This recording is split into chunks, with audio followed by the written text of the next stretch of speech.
Hello everybody, trying out my new mic, so please let me know how this sounds. I'm going back to Marvel Spotlight because everybody seemed to like Star-Lord. I got a lot of questions, so even though this is Spotlight on Captain Marvel, 40 cents, number 1, 1979, look at that corner box. This is really going to be about Drax the Destroyer. Okay, so I'll put both in the title. I bought this at a spinner rack, probably at 7-Eleven, I don't remember exactly. But this is volume 2. Okay.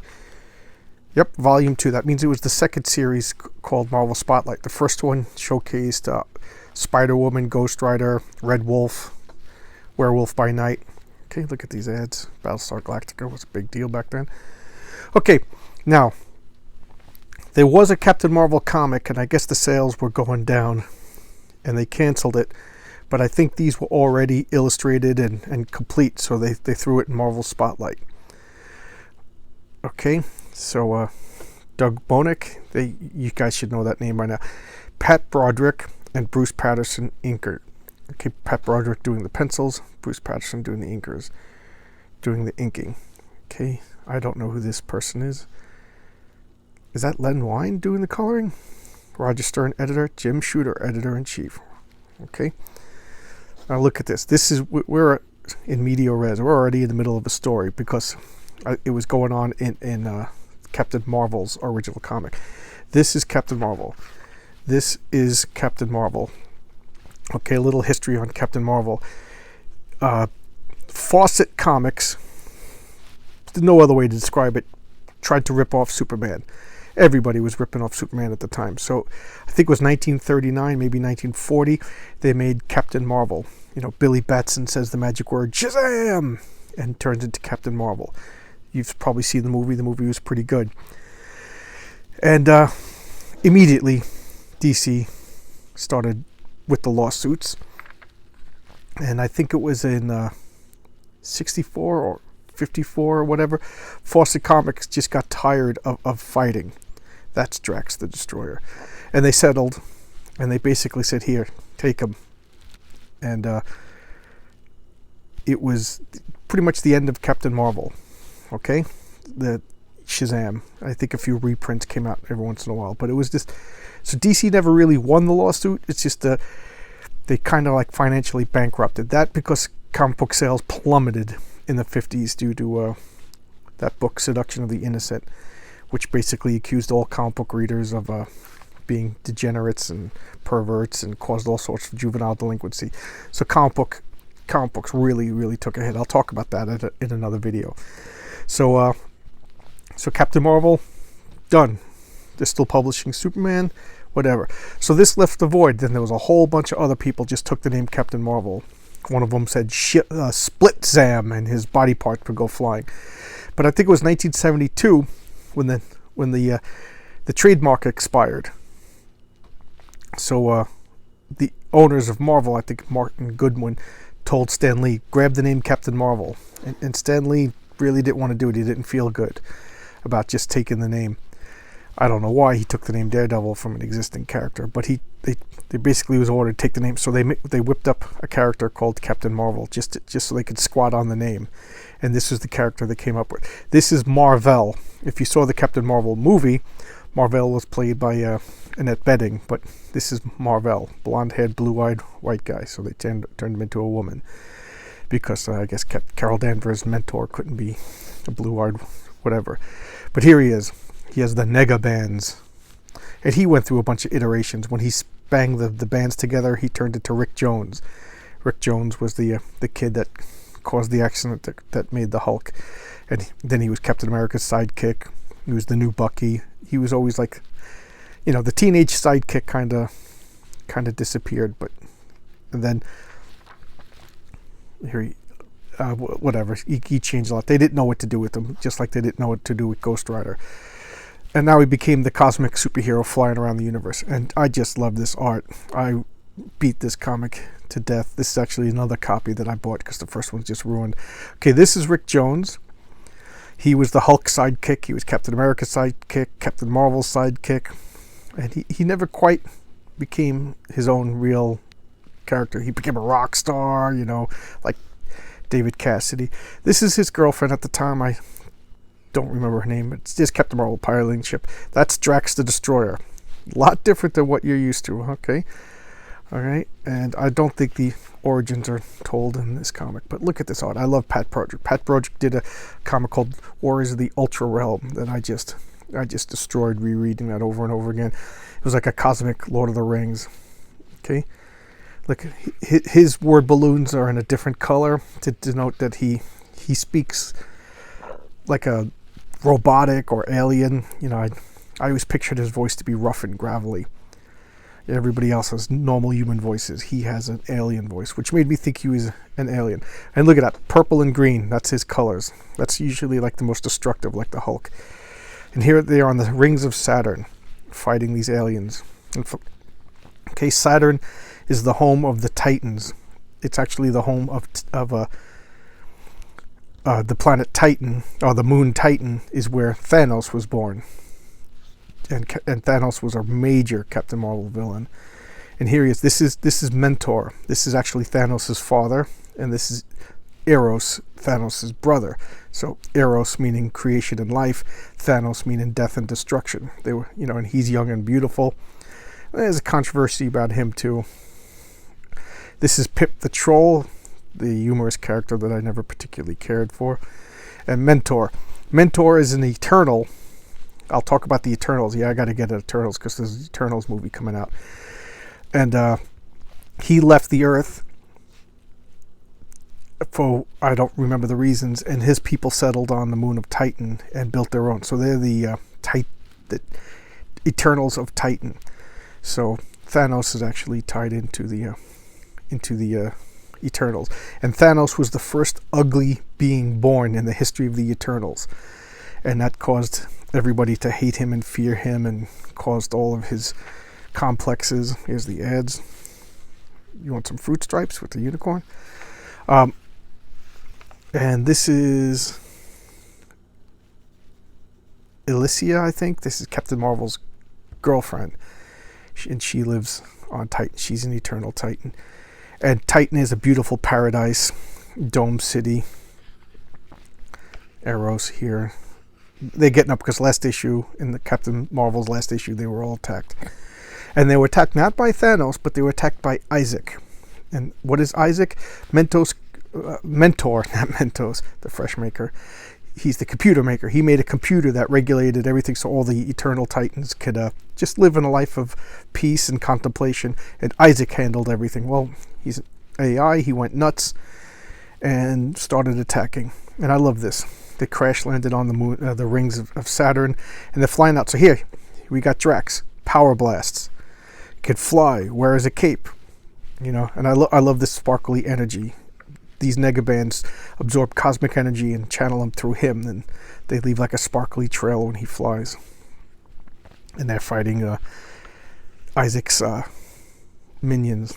Okay, they're alive. Thank the Lords they're alive. You know, they can't die, but Drax, and if they go through his if they don't go through his origins, I'll explain. So here they are fighting. Look at this artwork, just amazing. You can see very George Perez, you know, Pat Broderick. He didn't really do too much. I think he did Captain Atom for DC, very similar in look to this.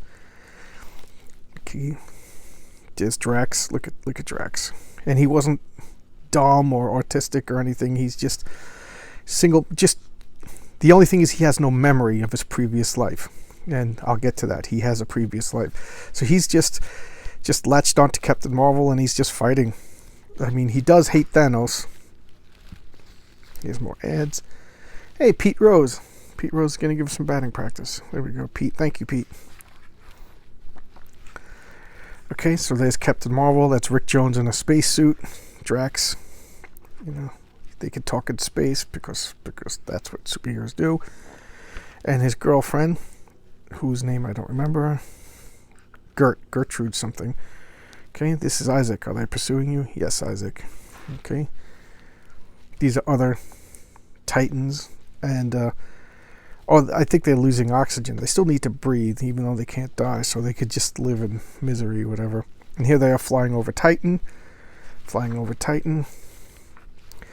Nice t-shirts. You want a Princess Leia t-shirt, Darth Vader, Stormtroopers, Chewie. This shirt I had on my fat little belly sticker. We wear spot blit just like OJ. All right. If the shoes fit, then you can run around. I guess I don't know. There we go. There's Drax. Look at flying golden. I just love this artwork. Look at the backgrounds, the detailed backgrounds. You know, odd poses. You know, very realistic poses. I think these weird boxy ships flying around on Titan. I assume this is Titan. Yeah, it is, because he has the city that they built, and they need to get in. They come in. Drax flying unaided. Oh, that's right. He's using his cosmic energy to tow them along. And here they are. And here he goes. Rick and Marvel used to share a body, but were separated and kept to Marvel 50. Yeah, that didn't work. Okay. And he played a big deal with Thanos and the Cosmic Cube, the Tesseract, as they call it in the movies. Okay. Look at this. He's going to launch Isaac wants to launch all of these missiles at Earth, because that's the only way to protect, because Earth is filled with supervillains and stuff like that. You know, classic AI gone wrong. This was he had the Marvel's grow silent, calm as his cosmically aware senses reach out seeking the answer. He has cosmic awareness. Just another vaguely undefined power. Okay? So he's figuring out Isaac's plans. There's danger, overwhelming. What is it? And then, yeah, these are the aliens that Isaac recruited. Look at that. I drew that over and over. Speaking of drawing, I drew that over and over again. The starburst symbol. Because they originally put like a lightning bolt on it, but they changed it because they were afraid of lawsuits. So Marvel flying around using his cosmic trail to mess up these. And here he is grabbing ice crystals that form the rings. Here we go. This is the subscription. Okay, welcome back to the little introduction. This is the Spotlight Mail. I always check out the names. Oh, wow. Scott Piasek and Kurt Piasek and Scott McCloud. Kurt Piasek became a writer. I knew he was a letter hack. That's what they call people who wrote lots of letters. But he wrote one of my favorite series called Astro City. Kurt Piasek. I used to email him back and forth. And Scott McCloud, he did Understanding Comics, just a great textbook on how to become a comic creator. Beppe Santini. I don't know that name. Okay. Here we go. This was amazing. When the Micronauts meet the Man thing. Okay. Look at that artwork. Look at that. I'm trying to recognize the art. I think that's Michael Golden. Yeah, Michael Golden. He did these little... Michael Golden was amazing. Okay. You want some candy? What candies do we got? Peanut butter cups, my favorite. Send me peanut butter cups in the mail, everybody. Okay, here. He's using his cosmic energy to make a screen, and Drax is doing the same thing, because why not? You could do anything when you're a superhero, doing some sort of power stunt. These little aliens are like, what's going on? And then, you know, they hug while they block all the missiles. And Captain Marvel comes down, everything's fine. Look at almost like a mullet. Look at Drax. The red eyes. He's always angry. Right? He's the Destroyer. He even has a skull as an amulet. The aliens over here. I really don't remember all the details of this plot. Here you go. You want a projector? Watch your girly films. The Adventures of Grit Boy. This always threw me for a loop. Kryptonite Rocks. Picture Superman in a Marvel comic. For those who don't know, Superman is DC. He is the ultimate DC superhero, in my mind, more than Batman. And he's selling Kryptonite Rocks in a Marvel comic. Okay? Therefore, this is the body of Isaac. Isaac is a computer, and he created a body for himself so he can move around. Some going through deep into the body of Titan over here, coming out the other side. And Nighthawk. Nighthawk, I love that character. He's from the Defenders. Fun and Games comic. Another comic that mysteriously disappeared from me. I had a bunch of those, and my Spidey Super Stories and my Fun and Games comics. And okay, the Thing fights the ultimate weapon and defeats it with fruit pies, because robots love fruit pies. That's, and I love this double sprayed pet. I'll pull back a little bit, but I'll zoom in. This is Isaac. He made a robot body for himself. Of course, a lightsaber, because what year is this? This is 1979. Star Wars is 2 years old, so everybody had lightsabers. And I don't remember, but these were all previous villains that Captain Marvel fought. Look at that guy. Oh, man. Let's see if they have their name. This guy. Stellarex. I forget this guy's name, too. Oh, okay. Here's their name. That's Stellarex. Okay. And, of course, he doesn't have his axe there. Chaos. This is Chaos. Look at that. That is just a great design. Gaia, which is the Earth goddess, but, who cares? And they're on this floating platform. And here they are. They're all ready to fight. Rick Jones like, oh, boy. Okay. And next, there's 2 more issues of Captain Marvel, but I thought this one would have the origin of Drax. And like I said, I don't really open them up. I like to be surprised. But I'll just peruse the comic. Let's look at the back cover. Okay, and then the last page, Daisy gets some. And here we go, the Fun Factory ads. I love this. Fake cast. Get some sympathy. A little cap gun that you put on your keychain. The Hypno Coin. A 2-headed or 2-tailed nickel. Swindle your friends. Okay, look at this comic. It's just amazing. Pat Broderick, I got to look him up, because I got to see what else he's done. I know he's done this. He's done Lords of the Ultra Realm, and he's also did Captain Atom for DC Comics. And Drax, he was an Earthman, and him and his wife and his daughter were driving in Colorado, and they either saw a UFO, or the UFO interfered with them, or it was just a coincidence. I don't remember the exact details, but they crashed their car, and the UFO came and saved them. The wife was instantly killed, and Drax, whose real name was Arthur Douglas, there you go, Drax, secret identity, Arthur Douglas, that name just popped in, and his daughter was Heather Douglas, and they were taken and recreated by the aliens, and somehow they ended up on Titan. Maybe it was Titans that were flying and felt bad, and they rebuilt him. So he's mostly an android body, cybernetic android body, with either his mind downloaded into it or mutated. I forget the exact details. And then his daughter, she was the least wounded, so she stayed human, but she stayed on Titan. And because she was an inferior human, where all of the beings on Titan were basically gods, she trained and trained and trained. Bitter, not have powers like everybody else, and she became the greatest martial artist, because it was the 70s, everybody was into martial arts.